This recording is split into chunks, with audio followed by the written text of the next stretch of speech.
Hello बच्चों, स्वागत है आपका आपके फेवरेट चैनल डेफिनेट सक्सेस पाठशाला में। और मैं हूं आपका फिजिक्स एडुकेटर अंकुर शर्मा। तो बच्चों, जो हमारा 9-10 चैंपियंस बैच जो चल रहा है उसमें भाई मोशन चैप्टर हमने 9th क्लास में स्टार्ट किया हुआ था। इंट्रोडक्शन पार्ट हम लोगों ने देखा था। हम लोगों ने 9th क्लास में जो आप फिजिक्स पढ़ने वाले हैं उसके लिए कुछ बेसिक्स हम लोगों ने देखे थे। अगर किसी ने अभी तक नहीं देखा है तो पहले वीडियो में जाके देखिए बच्चों आप लोग। आज हम लोग मोशन चैप्टर स्टार्ट कर रहे हैं, लेकिन मोशन चैप्टर स्टार्ट करने से पहले हम ये देखेंगे कि मोशन के लिए हमारे पास क्या बेसिक अंडरस्टैंडिंग होनी चाहिए और उस अंडरस्टैंडिंग को डेवलप करने के लिए किसने कितना ज्यादा कंट्रीब्यूट किया है। तो यहाँ पे कुछ भाई हम साइंटिस्ट की बात करेंगे, दो साइंटिस्ट लोगों की बात करेंगे बेसिकली, जिन लोगों ने काफी ज्यादा कंट्रीब्यूट किया मोशन की स्टडी को समझाने में। ठीक है ना भाई। तो आज का हमारा टॉपिक इसी पर बेस्ड है। छोटा सा वीडियो बनाऊंगा मैं, ये हम यहाँ पे डिस्कशन करेंगे कि भाई किसने कितना कंट्रीब्यूट किया। तो यहाँ पे जैसे ही मोशन की बात आती है, भाई मोशन की जो स्टडी है बहुत टाइम से चली आ रही है, लेकिन एक सिग्निफिकेंट कंट्रीब्यूशन, थोड़ा सा मैथमेटिकल वे में अगर कंट्रीब्यूशन की बात की जाए तो यहाँ पे भाई हमारे पास दो साइंटिस्ट का कंट्रीब्यूशन बड़ा ही इंपॉर्टेंट हो जाता है। एक है हमारे पास गैलीलियो गैलीली, और एक हमारे पास हो जाते हैं आइजैक न्यूटन। तो भाई पहले गैलीलियो आए, गैलीलियो के बाद में न्यूटन आए। तो गैलीलियो ने बहुत सारे इंपॉर्टेंट टर्म्स हम लोगों को समझाए, जैसे कि यूनिफॉर्म एक्सेलरेशन क्या होता है, यूनिफॉर्म मोशन क्या होता है। और वो यूनिवर्सिटी ऑफ इटली में थे, वहाँ पे प्रोफेसर थे।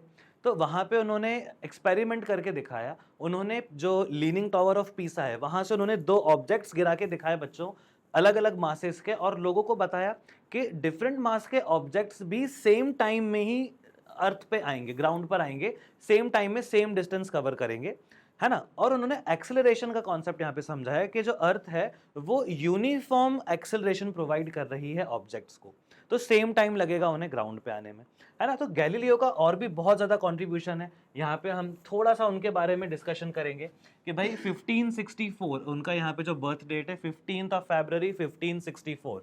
तो भाई Galileo is recognized as an Italian astronomer, physicist and mathematician. तो भाई एस्ट्रोनॉमी, फिजिक्स और मैथमेटिक्स, इन तीनों में उनका काफी सिग्निफिकेंट कंट्रीब्यूशन है। His contributions to science transformed our understanding of the natural world. ठीक है ना। तो यहाँ पे बेसिकली हम बात करें उनके इंपॉर्टेंट कंट्रीब्यूशन की, तो पेंडुलम जो एक्चुअली बनाया भी था, लॉ ऑफ पेंडुलम भी दिया, लेकिन पेंडुलम और उसमें जो उन्होंने यूनिफॉर्म मोशन या ऑसिलेटरी मोशन का कॉन्सेप्ट ये देने वाले गैलीलियो थे। तो लॉ ऑफ पेंडुलम उन्होंने बनाया। बॉयंसी के लिए उन्होंने थ्योरी दिया। आर्किमिडीज की थ्योरी भी बहुत पॉपुलर है। आर्किमिडीज ने पहली बार बॉयंसी के बारे में बताया था, लेकिन गैलीलियो ने उसे अपने तरीके से एक्सप्लेन करके दिखाया कि बॉयंसी क्या होती है, बॉइंट फोर्स क्या होती है। और इससे भी आगे बढ़ के फिर न्यूटन ने क्या किया, न्यूटन ने बॉइंट फोर्स के लिए फॉर्मूला बना दिया भाई। तो न्यूटन का कंट्रीब्यूशन और भी ज्यादा यहाँ पे निकल के आया। टेलीस्कोप, भाई गैलीलियो ने ऐसा नहीं है कि अकेला मोशन पे काम किया, है ना। उन्होंने यहाँ पे क्या किया, एक टेलीस्कोप भी बनाया। और टेलीस्कोप उन्होंने जो बनाया, ऐसा नहीं कि Galileo was the inventor of telescope, पहला टेलीस्कोप उन्होंने नहीं बनाया था। उन्होंने अपना जो टेलीस्कोप बनाया वो काफी स्ट्रांग था।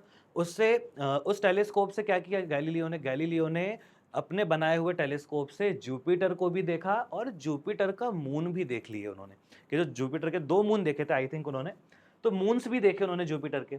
ज्योमेट्रिक एंड मिलिट्री कंपास, तो भाई यहाँ पे उन्होंने मिलिट्री कंपास बनाया। ठीक है ना। तो कंपास बच्चों आप समझते हो, कंपास से हम क्या करते हैं, डायरेक्शन को हम नेविगेट कर सकते हैं, नॉर्थ साउथ का पता लग जाता है हमें। तो वहां पे उन्होंने मिलिट्री कंपास भी बनाया, काफी सिग्निफिकेंट था वो भी।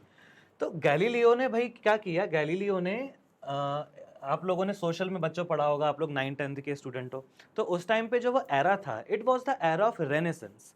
तो रेनेसेंस में इनका एक बहुत बड़ा कंट्रीब्यूशन है गैलीलियो का। इन्होंने अपनी फिजिक्स की थ्योरी से लोगों में साइंस के लिए एक इंटरेस्ट उन्होंने डेवलप करवाया। ठीक है ना। And he was the person also जिन्होंने हीलियोसेंट्रिक थ्योरी को भी काफ़ी सपोर्ट किया था। और हीलियोसेंट्रिक थ्योरी को सपोर्ट करने के कारण, हीलियोसेंट्रिक का मतलब क्या हुआ, sun is at the centre of the solar system. उसके पहले क्या मानते थे कि भाई earth is at the centre. तो गैलीलियो ने लेकिन हीलियोसेंट्रिक थ्योरी को सपोर्ट किया, जिसके कारण वहाँ पे जो एग्जिस्टिंग चर्च सिस्टम था, जो रोम के वहाँ के लोग थे, चर्च सिस्टम ने उनको काफ़ी ज़्यादा इस चीज़ के लिए क्रिटिसाइज़ किया, उनको हाउस अरेस्ट भी किया गया इसके लिए। तो लेकिन वो नहीं माने, उन्होंने तो भाई अपना थ्योरी दी, उन्होंने अपने रिसर्च किए, ठीक है। तो यहाँ पे थोड़ा सा गैलीलियो के बारे में बताया। गैलीलियो के बारे में एक और चीज़, गैलीलियो ने इनर्शिया वाला टर्म भाई इन्होंने दिया है, इनर्शिया वाला टर्म ये न्यूटन ने नहीं दिया है। इनर्शिया आगे चल के जब हम फोर्स वाला चैप्टर पढ़ेंगे तो इनर्शिया वाला टर्म किसने दिया है, गैलीलियो ने दिया है। यूनिफॉर्म मोशन के बारे में बताया, यूनिफॉर्म एक्सेलरेशन के बारे में बताया। तो मोशन के बारे में काफ़ी सारे इन्होंने टर्म्स हमको दिए भी, उनके बारे में भी बताया। मैथमेटिकल वे में न्यूटन ने बताया। तो हम लोग क्या करते हैं, न्यूटन को ज़्यादा यहाँ पे हम क्रेडिट देते हैं, लेकिन ऐसा कहना चाहिए कि मोशन की स्टडी के लिए, काइनेमेटिक्स की स्टडी के लिए जो एक फ्रेमवर्क है वो गैलीलियो ने बना के दिया था, फिर न्यूटन ने उसके ऊपर काम किया और सारी चीज़ों को मैथमेटिकल वे में वन बाय वन प्रूफ किया, नई चीज़ें डिस्कवर करी, इक्वेशंस ऑफ मोशन बनाए, लॉज ऑफ मोशन बनाए। लेकिन इन सब के बारे में जो थॉट प्रोसेस है, इनिशियल थॉट प्रोसेस, वो गैलीलियो ने वहाँ पे काफ़ी कंट्रीब्यूट किया। लेकिन जैसे ही भाई नाम आता है न्यूटन का, तो न्यूटन के बारे में अगर हम बात करें तो न्यूटन ने यहाँ पे भाई कैलकुलस के बारे में बात करी, है ना। अब यहाँ पे हम किसकी बात कर रहे हैं, अब यहाँ पे हम बात कर रहे हैं भाई आइजैक न्यूटन की।